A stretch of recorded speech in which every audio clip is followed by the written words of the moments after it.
नमस्कार। पॉलिटिक्स में आप सबों का स्वागत है। और आज हम पॉलिटिक्स में बात बिहार की उस पॉलिटिक्स की करने जा रहे हैं जो पॉलिटिक्स आज तक मतलब सुबह तक नीरस लग रहा था। लग ही नहीं रहा था कि बिहार में कोई चुनाव हो रहा है और उम्मीदवारों के की सूची को लेकर कौन कौन कहाँ उम्मीदवार बन रहे हैं। जितने फोन कॉल्स पहले आते थे हम लोगों को, जब इससे पहले कभी चुनाव हुआ, कोई मतलब नहीं है जनता को किसको टिकट दे रहे हैं, कौन टिकट ले रहा है, कहां से किस गठबंधन के लोग आ रहे हैं, और थोड़ी सी भी दिलचस्पी नहीं दिखने को मिलेगा। आप आश्चर्यचकित रह जाएंगे। बिहार के अखबार में जितना मेन एक्सट्रीम अखबार है, आप देख लीजिए कि इलेक्शन से जुड़ी हुई कितने पेज पर खबर आ रही है। टीवी चैनल पर देख लीजिए, भले प्रोग्राम पर प्रोग्राम हो रहा है, कनक्लेव किए जा रहे हैं, लेकिन चुनाव का मिजाज नहीं बन रहा है। लेकिन अब लग रहा है धीरे धीरे चीजें इस तरीके से बढ़ी कि अब लग रहा है कि हाँ, बिहार में अब थोड़ा चुनावी रंग चढ़ रहा है। हमारे साथ खास बातचीत के लिए राजन झा जी हैं। राजन जी दिल्ली यूनिवर्सिटी में पॉलिटिकल साइंस के प्रोफेसर हैं। बिहार और देश की राजनीति पर इनकी अच्छी पकड़ है। तो हम इनसे यही सवाल करेंगे कि कल तक जो राजनीति लग ही नहीं रहा था कि बिहार में कोई, मतलब आप कहीं प्रचार, पटना में भी 6 तारीख को ही इलेक्शन है, मतलब नॉमिनेशन का कल आखिरी दिन है, लेकिन कहीं कोई आप आए हो, दिल्ली से पहुंचे हुए, तो आपको लगा नहीं होगा कि हम बिहार के किसी चुनाव वाले इलाके से गुजर रहे हैं। लेकिन अब थोड़ा थोड़ा माहौल बनता हुआ दिख रहा है। ये माहौल का ना होना और जिस तरीके से माहौल अब बनता हुआ दिख रहा है, इस दोनों में क्या क्या रिश्ता क्या है? माहौल तो इसलिए नहीं बना कि एक तो नेतृत्व का जो मसला था कि एक जो हर चुनाव में जो आजकल हो रहा है कि मोदी जी के नेतृत्व में लोकसभा का चुनाव नीतीश जी के नेतृत्व में होता था, तो वो एक तरीके से वो फैक्टर गॉन था।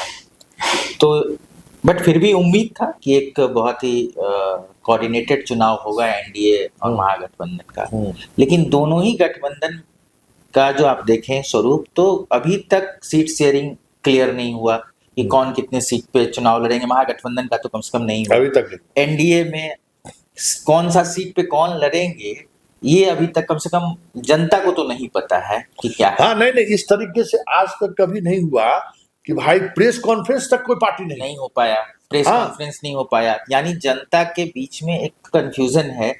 यानी कि पूरा का पूरा जो गठबंधन, एक तो था कि 2 गठबंधन है, लेकिन गठबंधन के बीच की दरारें ने चुनाव को निरस बनाया। अब चूंकि चुनाव है, 20-25 दिन का चुनाव है, तो कुछ ना तो कुछ आपको परोसना पड़ेगा जनता के बीच में। तो भाजपा की तरफ से कुछ परोसने की कोशिश होगी, उनके नेता आएंगे, उनको कुछ करने की कोशिश होगी कि उनके पॉलिटिक्स पे चुनाव हो जाए। नीतीश जी गए हैं, जो मुख्यमंत्री उम्मीदवारी को लेकर के भी कोई अभी तक क्लियर कट नहीं हो पाया और शायद ना ही होगा, ऐसा उम्मीद है। तेजस्वी कांग्रेस के बीच में भी, जो तेजस्वी को मुख्यमंत्री का था, तो हर गठबंधन में कोऑर्डिनेशन का अभाव है, अविश्वास है एक दूसरे पे, और शायद इस अविश्वास के कारण ही चुनाव बहुत निरस जैसा लग रहा था। अब चूंकि बहुत जरूरत है, अब रिक्वायरमेंट है कि भाई कुछ तो करो, कुछ तो मसाला दो, तो जो मसाला दे अब आज आए योगी जी आए, तो बात बुर्का और विकास का हुआ। बुर्का चाहिए या विकास चाहिए, तो वो उनके लिए सूट करता है। बट बिहार की जैसी राजनीति है, मुझे नहीं लगता है कि इस तरह के पॉलिटिक्स को परोसने का कोई फायदा हो पाएगा। लेकिन हाँ, कोशिश तो होगी कि कुछ चले, आप लोग चलाएंगे, कुछ बातें होगी, अखबार में छपेगा, तो कुछ न कुछ तो होगा ही। लेकिन मुझे लगता है कुल मिला के चुनाव जो है वो काफी डल है, निरस है, और लोकल जो इश्यूज होंगे, लोकल जो कास्ट फैक्टर होगा, उसी के इर्द गिर्द चुनाव रहने वाला है। जैसे देखिए, बड़ी बड़ी बातें अगर हम करें, एसआईआर पर हुआ, जबरदस्त कैंपेन शुरू हुई और लोग सड़क पर भी आए, चर्चा भी हुई। काउंटर शुरू हुआ कि भाई इलेक्शन कमीशन कह रही है कि विदेशी लोग यहाँ वोटर है, उनको हटा 2 करोड़ से अधिक। बिल्कुल, वो बातें खत्म हो गई। वो चीजें अब लग ही नहीं रहा कि वो कोई मुद्दा है, या फिर जो मिशन था उस मिशन पे कहीं कोई उस तरीके का कन्फ्लिक्ट भी सामने आया। उससे कहीं बड़ी बात है कि बिहार का एक भी परिवार नहीं है जिसको लागू योजनाओं का लाभ नहीं मिला। चाहे वो बिजली 125 यूनिट फ्री क्यों नहीं, जी एक एक घर में 30-30 हजार रुपया पहुंचा है। जी आप गांव चले जाइए, गांव के चाय दुकान पर बैठ जाइए, कहीं भी बैठ जाइए, चर्चा कीजिए, क्या छोड़िए क्या चर्चा करते हैं, और सब खत्म है। मतलब इतना, अब बिहार जैसा हमें नहीं लगता कि कोई राज्य में जो है इस तरीके से एक एक वोटर को लागू की योजनाओं का लाभ, हमें लगता है बिहार एक्सट्रीम लेवल पर है, इतना लाभ दे चुका है सरकार की तरफ से, फिर भी माहौल नहीं बन रहा है।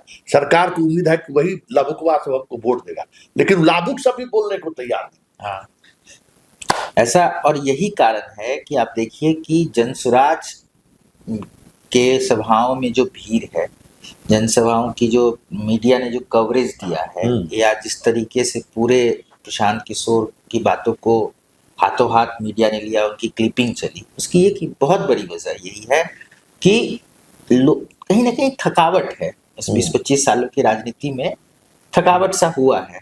इसको मतलब बहुत लोग मानते हैं और मैं भी मानता हूँ पार्शली, ये थकावट हुई है। उनको पता है कि ये गठबंधन जो है ये सिर्फ नाम का है, कभी उधर चले जाएंगे, कभी इधर आ जाएंगे, ये पार्टी में है तो कल विधायक उसमें चले जाएंगे, कुछ मुद्दा नहीं है इनके पास, जाति तो है। तो कहीं ना कहीं जनसुराज ने एक नया कुछ कहा और इसलिए लोग उनके पीछे गए, जनता भी बहुत उत्साहित है। कल क्या होगा ये नहीं कर सकते हैं, इसलिए इतने सारे जो आप कहते हैं ना कि वेलफेयर स्कीम देने के बावजूद नहीं बन पाया। एक उम्मीद जो थी कि वेलफेयर स्कीम, आखिर वेलफेयर स्कीम की चर्चा हो जाती, लाभुक का क्या होगा ये तो रिजल्ट ही बताएगा, अभी तो नहीं कर सकते हैं कि रिजल्ट क्या होगा, लेकिन उसकी चर्चा क्यों नहीं है, मीडिया में उसकी चर्चा क्यों नहीं है? तो मीडिया में नहीं, वही तो राजा जी देखिए, मतलब झारखंड में जैसे ही वो योजना, माई बहन क्या उसका योजना था, दीदिया और दीदिया, वहां मतलब लगा जैसे कि नेशनल मीडिया से लेके गांव गांव तक वो आवाज आनी शुरू। बिल्कुल, यहाँ साइलेंट है, यहाँ साइलेंट है। इस साइलेंट का मतलब क्या है? अब एक तो ये भी है कि मीडिया को भी हम फेस वैल्यू पे नहीं ले सकते हैं, मीडिया भी वही दिखाती है जो उसको कहा जाता है दिखाने को। तो मीडिया को भी हम फेस वैल्यू पे नहीं लेंगे कि हाँ यदि मीडिया नहीं दिखा रही है तो इस तरीके की स्कीम का कोई बज़ नहीं है नीचे में, तो मीडिया क्यों नहीं दिखा रही है? नहीं, मीडिया दिखा नहीं, हम लोग भी जा रहे हैं ना, इस पर चर्चा कोई नहीं कर रहा। मतलब एक होता है ना कि भाई किसी के घर में 30,000 रुपया आना, बिहार जैसे गाँव में, वो गरीब आदमी कभी 1,000 रुपया नहीं 30,000 रुपया है, उससे भी बात करिए ना तो वो भी अनमनस्क तरीके से इलेक्शन को लेकर बात करता है। ये भले वोट किसको देते, बिहार राजनीतिक उदासीनता, आपको आप तो फील्ड में गए होंगे, हम तो फील्ड में नहीं जाते हैं, लोगों से मिलते होंगे, तो ये इसको मतलब हम लोग अपने राजनीति विज्ञान की शब्दावली में राजनीतिक उदासीनता कहते हैं। ये इलेक्शन से मतलब नहीं जाना है, छुट्टी मना लेना है, कुछ ज्यादा उत्सुक नहीं है, इसको राजनीतिक उदासीनता कहते हैं, पॉलिटिकल न्यूट्रलिटी। लेकिन बिहार जैसे प्रदेश में जहाँ इतना राजनीतिक जागरूकता है, वहाँ पे राजनीतिक उदासीनता यदि आए तो मतलब ये तो रिसर्च का एक इशू हो सकता है कि ऐसा क्यों हो रहा है। कहीं पे रैलियां होती थी, अभी चुनाव के एंड पहले कितनी रैलियां होती थी, बड़ी बड़ी हेलीकॉप्टर से रैली होती थी। तो मैंने एक रिपोर्ट पढ़ा कि उसका एक फाइंडिंग आया कि लोग तो जाते हैं, सुन लेते हैं, देखते हैं, लेकिन वोटिंग जो है वो उनका जो प्री डिटरमाइंड चॉइस होता है उसी से करते हैं। तो मैंने, हमारी एक और बात हो रही थी, आपको एक और इंटरेस्टिंग बात बताऊं कि अभी मैंने उसको डेटा से नहीं सब्सटैंशिएट कर सकते हैं कि फ्लोटिंग वोटर धीरे धीरे कम हो रहा है।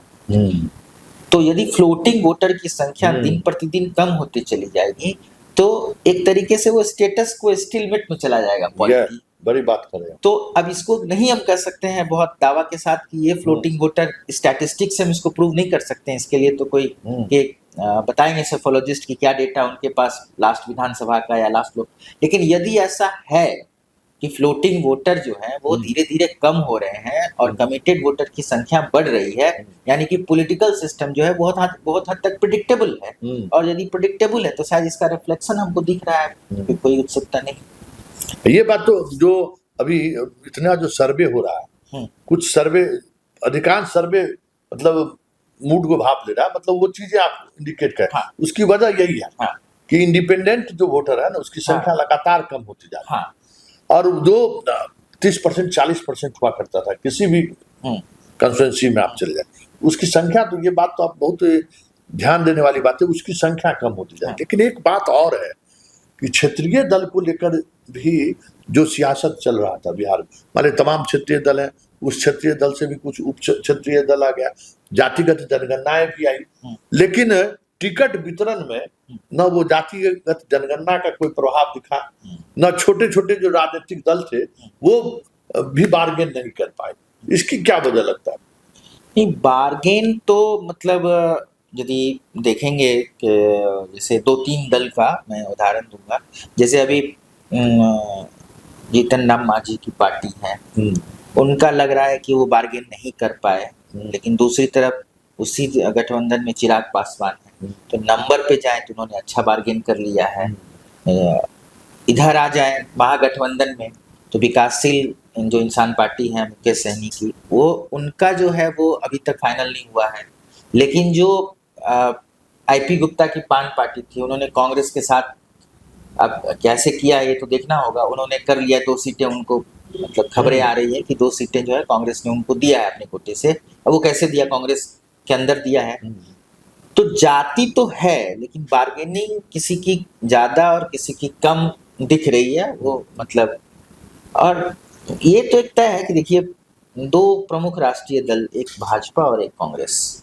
भाजपा को देखेंगे तो 101 सीट पे चुनाव लड़ रही है 243 में से, जो सबसे बड़ी पार्टी है आज के तारीख में हिंदुस्तान में, तो 40% पे 40 पॉइंट समथिंग परसेंटेज सीट पे चुनाव लड़ रही है। कांग्रेस उससे भी कम सीट पे चुनाव लड़ रही है। तो यहाँ पर एक अजीब, यहाँ की पॉलिटिक्स को देखें तो मल्टीपल पॉलिटिकल पार्टी है, और जो कि डिफरेंट कास्ट को रिप्रेजेंट करती है। तो कास्ट तो है, कास्ट की राजनीति अभी नहीं गई है और शायद जाए भी नहीं, और छोटी राजनीतिक दलों का हो सकता है थोड़ा बहुत कम हो, लेकिन इसकी संभावना और मुझे दिखती है बिहार में, क्योंकि बिहार भी तो फंसा हुआ है राजनीति में। तो उसकी वो फिर छलांग लगाएगा तो क्या, या तो छलांग जनस्वराज के तौर पे लगाए राजनीति में, इस तरह के फोर्सेस आए, या फिर हिंदुत्व की पॉलिटिक्स आई, जो कि 15 सालों में दिख नहीं रहा है कि वो काफी कोशिश किए। तो कहाँ पर एक उम्मीद है कि फिर से और ज्यादा हो जाएगा, तो हो सकता है एक और कास्ट का ही जो है रेनबो और ज्यादा बड़ा हो। क्या लगता है आपको बिहार में रिजल्ट क्या होगा? रिजल्ट तो नहीं कह सकते हैं कि रिजल्ट क्या होगा, ये तो काफी कठिन प्रश्न है, लेकिन मुझे लगता है कि कमोबेश जो है वो जो लोकसभा का चुनाव था, जिस तरह का इनका कोलिशन था, इस बीच में कोई खास चीज हुआ नहीं बिहार में। तो कोई बदलाव होता, कोई आंदोलन होता, कहीं से कोई नाराजगी होती, सिर्फ एक सीएम को लेकर के थोड़ा सा लोगों में जो एक लोग उत्साहित रहते थे, उनका ब्रांडिंग हुआ था, उनमें कहीं ना कहीं थोड़ा उसमें कमी आई है, बाकी तो सब ऐसे ही है। चलिए, उदासीन है बिहार का एक कैरेक्टर भी रहा है चुनाव कि वो अभिनेता ने उसे नेता चाहिए, और नेता चाहिए तो उसका आकर्षण नेता से होता है, और तब चुनाव का माहौल बनता है। तो ना इस बार तेजस्वी में वो आकर्षण है, ना मोदी में वो आकर्षण है, ना नीतीश कुमार में वो आकर्षण है। तो ये जो आकर्षण नहीं है, यही आकर्षण जो है सो जनता के में विकर्षण की तरह के रूप में दिख रहा है। और ये चुनाव आपको नीरस वोट परसेंटेज के दिन भी दिख जाए तो कोई बड़ी बात नहीं होगी, क्योंकि जनता थक चुकी है। एक खास तरीके की राजनीति एक खास मुहाने पाकर पिछले 30 वर्षों से आकर खड़ी हुई है। एक दौर था सोशल जस्टिस चला, सोशल जस्टिस की बात, डेवलपमेंट की भी बात हुई, लेकिन जो बुनियादी सवाल है बिहार के बदलाव को लेकर 30 वर्षों की सियासत में भी वो बुनियादी सवाल आज भी जिंदा है, जो कहीं न कहीं लोगों को कचोट रहा है। अब क्या करें, न लोगों को बेहतर शिक्षा मिल रहा है, लगातार शिक्षा के क्षेत्र में गिरावट हो रही है। लॉ एंड ऑर्डर की भी बात करें तो ऊपरी तौर पर जो चीजें आपको दिख रही हैं, ग्रामीण स्तर पर अभी भी लोगों का जो एक मन बढ़ने वाली जो प्रवृत्ति है, वो उसमें कोई कमी नहीं आई है। जो एक से एक माफिया, जमीन का माफिया, शराब का माफिया, मतलब गांव गांव में इस तरीके के माफिया पैदा हो चुके हैं। जो जो सरकार के नियंत्रण से बाहर है, कह सकते हैं। गांव वाले वहां अब इस नए माफिया से परेशान है, इसलिए, और कोई राजनीतिक विकल्प नहीं दिख रहा है, राजनीतिक शून्यता वाली स्थिति है। तो ये एक बड़ी वजह है कि इतने बड़े स्तर पर लाभुक योजना लाने के बावजूद भी, इतने बड़े लार्जर गठबंधन के बावजूद भी, देश की सबसे बड़ी पार्टी अपनी पूरी ताकत झोंक दी है, इसके बावजूद भी अगर कहीं कुछ समा नहीं बन रहा है तो समझ सकते हैं कि बिहार, अब हम तो नहीं कह सकते कि डेमोक्रेसी में कहाँ किस दिशा की तरफ बढ़ेगी, लेकिन एक बात तो तय है कि 2025 में जिसकी भी सरकार बने, वो सरकार कितनी बड़ी बहुमत लेकर ही क्यों ना आ जाए, उस सरकार को बिहार में हर घंटे परीक्षा तो देनी पड़ेगी, क्योंकि जनता अब बहुत ही कसमकस स्थिति में है और अनिर्णय की स्थिति में है। ऐसे में चुनाव परिणाम के बावजूद भी भले जिसको 2/3 मेजोरिटी ही क्यों ना आ जाए, जो पार्टी जीते या बड़े बहुमत के साथ सरकार क्यों न बना ले, लेकिन इस बार का ताज कांटों का ताज होगा। चलिए इस पॉलिटिक्स को यहीं खत्म करते हैं, फिर किसी नए मुद्दों पर हमारी आपकी मुलाकात होगी। फिलहाल इजाजत दीजिए, नमस्कार।